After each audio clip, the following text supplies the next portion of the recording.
सिंहासन बत्तीसी की 21वीं कहानी चंद्रज्योति पुतली की कथा।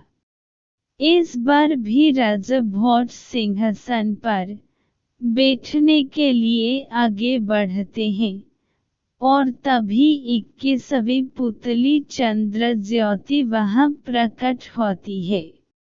चंद्रज्योति राजा भोज को रोकती है और साथ ही उन्हें राजा विक्रमादित्य के गुणों से जुड़ी एक कहानी सुनती है, जो इस प्रकार है।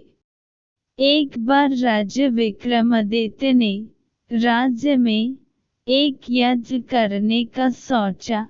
वह उस यज्ञ में चंद्रदेव को भी बुलाना चाहते थे, लेकिन वो इस सोच में पड़ गए कि आखिर चंद्रदेव को बुलाने कौन जाएगा। कुछ देर तक सोचने के बाद उन्होंने इस काम के लिए अपने महामंत्री को चुना।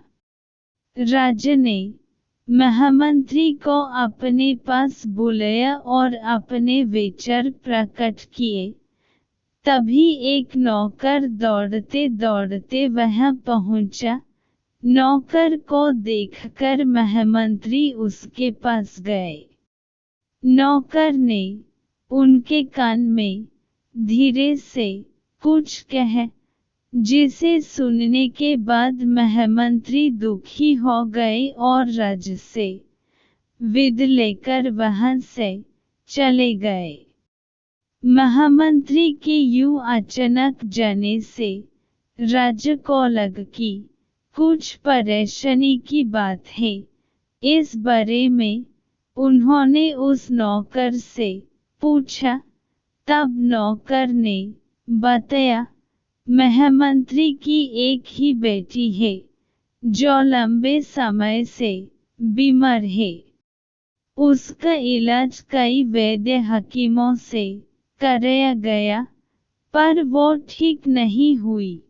दुनिया की हर दवाई और औषधि उसे दी गई, पर उसकी तबीयत और खराब होते जा रही है। आज तो उसकी हालत इतनी खराब हो गई कि वह हिल भी नहीं पा रही है। उसका बचना मुश्किल लग रहा है। इन बातों को सुनकर राजा बहुत दुखी हुए। उन्होंने तुरंत राजवैद्य को बुलवाया और पूछा, क्या उन्होंने महामंत्री की बेटी का इलाज किया है। इस पर राजवैद्य ने कहा, महामंत्री की बेटी को अब बस ख्वांग बूटी से ही बचाया जा सकता है। इसके अलावा उसका इलाज किसी और चीजों से नहीं हो सकता है। लेकिन यह बूटी बहुत मुश्किल से मिलती है। उसे खोजने में कई महीने लग जाएंगे। यह सुनने के बाद राजा ने वैद्य से पूछा, वो जगह कौन सी है जहाँ यह बूटी मिलती है। तब राजवैद्य ने बताया, नील रत्नगिरी की घाटियों में यह बूटी मिलती है, लेकिन इसे खोजना बहुत मुश्किल है। इसका रास्ता बहुत ही कठिन है। लेकिन राजा इससे डरे नहीं। उन्होंने राजवैद्य से उस बूटी की पहचान पूछी, ताकि वो उसे पहचान सके। राजवैद्य ने बताया, उस पौधे में आधे नीले और आधे पीले रंग का फूल खिलता है। उसकी पत्तियां लाजवंती नामक पौधे की तरह ही होती हैं और छूने से वे सिकुड़ जाती हैं। इतना सुनने के बाद राजा यज्ञ को छोड़कर बूटी लाने के लिए निकल गए। उन्होंने तुरंत दोनों बेतलों को याद किया। बेतल उन्हें लेकर नील रत्नगिरी पहुँचे। राजा यहाँ से अकेले बूटी खोजने के लिए आगे बढ़ गए। तभी उन पर एक शेर ने हमला कर दिया, लेकिन राजा इतने ताकतवर थे कि उन्होंने शेर को मार दिया। इसके बाद वो और आगे बढ़े, तभी एक बड़े से सांप ने उन्हें खा लिया, लेकिन राजा ने उसके पेट में चाकू मार कर खुद को बच लिया।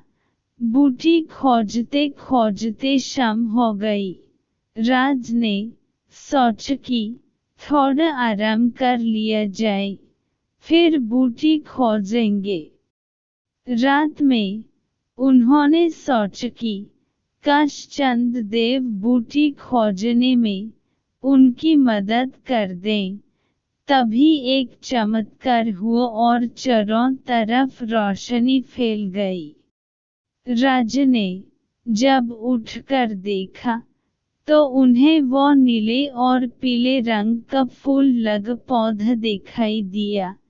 जब उन्होंने उसकी पत्तियों को छुआ तो वो सिकुड़ गईं।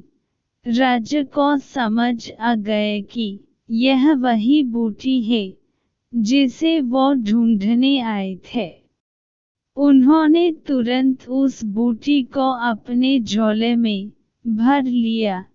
जैसे ही वो जाने लगे, तभी चंद्रदेव उनके सामने आ गए और उन्होंने राजा को अमृत दिया।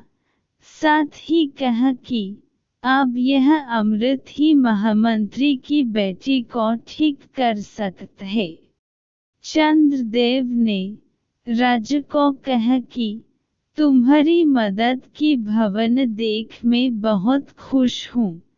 उन्होंने राजा को यह भी बताया कि अगर वो यज्ञ में आएंगे तो दुनिया के कई भागों में अंधेरा छा जाएगा, इसलिए वो वहां नहीं आ सकते। इसके बाद उन्होंने राजा को आशीर्वाद दिया और वहां से चले गए। इसके बाद राज तुरंत अपने महामंत्री के घर पहुंचे और अमृत पिलाकर उनकी बेटी को ठीक कर दिया। इसके बाद महामंत्री खुश हो गए और उन्होंने राजा को धन्यवाद दिया। कहानी समाप्त होते ही 21वीं पुतली चंद्रज्योति ने राजा भोज से कहा कि अगर आप में भी राजा विक्रमादित्य की तरह हिम्मत और अपनी प्रजा के लिए प्रेम की भावना है, तो ही सिंहासन की ओर आगे बढ़ें। यह कहकर चंद्रज्योति वहां से उड़ जाती है और राजा भोज सोच में पड़ जाते हैं। कहानी से सीख। इस कहानी को पढ़ने के बाद बच्चों हमें यह सीख मिलती है कि हमें हमेशा दूसरों की मदद करनी चाहिए, जैसे इस कहानी में राजा ने मंत्री की बेटी के लिए किया।